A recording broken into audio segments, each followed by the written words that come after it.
Benoît Dutertre, le franc-tireur de la critique anti-Boulez est mort.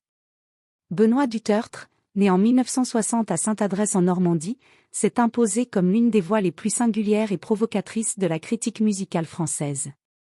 Écrivain, chroniqueur et musicologue, il a marqué le paysage culturel par ses prises de position souvent à contre-courant, notamment dans son ouvrage phare, Requiem pour une avant-garde, publié en 1995. Issu d'une famille mélomane, Dutertre développe très tôt une passion pour la musique. Il étudie le piano et la composition au Conservatoire du Havre, puis à l'École normale de musique de Paris. Cette formation classique lui donne une connaissance approfondie du répertoire et des techniques musicales, un bagage qui nourrira plus tard ses critiques acerbes contre certaines dérives de la musique contemporaine. Parallèlement à ses activités de critique musicale, Dutertre mène une carrière d'écrivain. Il publie son premier roman, Sommeil perdu, en 1985. Son style littéraire, empreint d'ironie et de nostalgie, se retrouve dans ses écrits sur la musique, où il mêle souvent anecdotes personnelles et réflexions de fond sur l'évolution de l'art musical. C'est en 1995 que Dutertre publie Requiem pour une avant-garde, un ouvrage qui va profondément secouer le monde musical français. Dans ce livre, il s'attaque frontalement à ce qu'il considère comme l'hégémonie d'une certaine avant-garde musicale, incarnée notamment par Pierre Boulez et ses disciples. Dutertre y dénonce plusieurs aspects du système musical contemporain. 1. Le monopole esthétique. Il critique la domination d'une seule école de pensée musicale, celle de l'avant-garde post-sérielle, au détriment d'autres courants créatifs. 2. L'institutionnalisation de l'avant-garde. Il pointe du doigt la mainmise de certains compositeurs sur les institutions musicales françaises, notamment l'IRCAM, Institut de recherche et coordination acoustique musique, fondé par Boulez. 3. Le rejet de la tonalité. Dutertre remet en question le dogme de la tonalité comme seule voie de la modernité musicale. 4. L'élitisme et l'hermétisme. Il dénonce une musique contemporaine devenue incompréhensible pour le grand public, coupée de ses auditeurs. 5. La politique culturelle. Il critique le soutien inconditionnel des pouvoirs publics à une avant-garde qui, selon lui, a perdu sa force subversive en devenant elle-même l'establishment. Le livre de Dutertre ne se contente pas de critiquer. Il propose une réévaluation de compositeurs du XXe siècle marginalisés par l'avant-garde officielle, comme Francis Poulenc ou Henri Sauguet.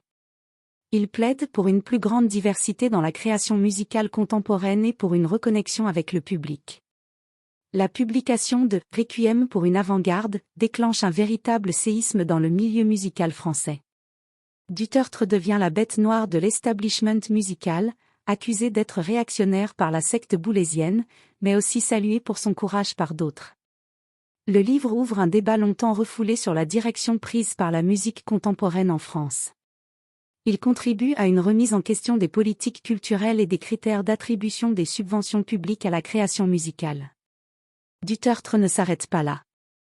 Dans les années qui suivent, il continue à développer sa critique à travers d'autres ouvrages comme Petit éloge des amoureux du silence, 2014, ou Livre pour adultes, 2016, où il poursuit sa réflexion sur la place de la musique dans la société contemporaine. L'impact de Dutertre sur le paysage musical français est indéniable. Ses critiques ont contribué à 1. Ouvrir le débat sur la diversité esthétique en musique contemporaine. 2. Remettre en lumière des compositeurs injustement oubliés. 3. Questionner le rôle des institutions culturelles et leur rapport au public. 4. Encourager une réflexion sur l'accessibilité de la musique contemporaine. Cependant, ces positions tranchées lui ont aussi valu de nombreuses critiques. On lui a reproché une vision parfois simpliste de l'histoire musicale du XXe siècle et une tendance à la provocation gratuite. L'influence de Dutertre dépasse le cadre strictement musical. Ses réflexions s'étendent à la société dans son ensemble, qu'il observe avec un mélange d'ironie et de mélancolie. Dans ses chroniques pour diverses publications, il aborde des sujets aussi variés que l'évolution des mœurs, la politique ou les transformations urbaines. Son style d'écriture, mêlant humour et nostalgie, lui a valu une reconnaissance littéraire au-delà du cercle des mélomanes. Il a reçu plusieurs prix littéraires, dont le prix Médicis en 2001 pour Le Voyage en France. Benoît Dutertre restera comme une figure majeure de la critique musicale française de la fin du XXe et du début du XXIe siècle. Son livre « Requiem pour une avant-garde » a marqué un tournant dans la réflexion sur la musique contemporaine en France, ouvrant la voie à une remise en question salutaire des dogmes établis. Qu'on partage ou non ses opinions, on ne peut nier l'importance de son rôle de poil à gratter dans un milieu musical qui avait tendance à l'entre-soi. Du Tertre a su porter un regard critique et souvent ironique sur les évolutions de la musique et de la société, nous invitant à réfléchir sur notre rapport à l'art et à la culture. Son héritage est complexe, fait de provocations et de réflexions profondes, de nostalgie et de regards acérés sur le présent. Il continuera sans doute à alimenter les débats sur la place de la musique dans notre société et sur les directions que doit prendre la création contemporaine.